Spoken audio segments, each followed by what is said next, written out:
السلام عليكم ورحمة الله نحمد ونصلي على رسول الكريم أما بعد وقال الله تعالى في كلامه المجيد أعوذ بالله من الشيطان الرجيم الرحمن الرحيم সূরা ফাতিহার এই ছোট্ট একটি আয়াত কিন্তু তার বর্ণনা যদি শুরু করি কিন্তু শেষ হবে না।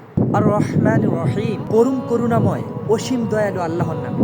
রহমান মানে যিনি ব্যাপক সর্বজনীয় করুণা করেন, রহিম মানে যিনি বিশেষ ও নিরন্তর দয়া করে থাকেন।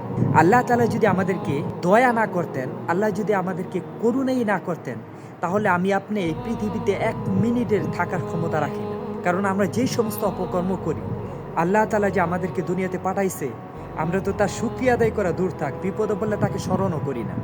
আল্লাহ তাআলা যে কত মহান, কত দয়ালু। আমি আপনার মতো পাপীকে আল্লাহ তাআলা এখনো সুন্দরভাবে সুস্থভাবে খাওয়াইতেছে, পড়াইতেছে।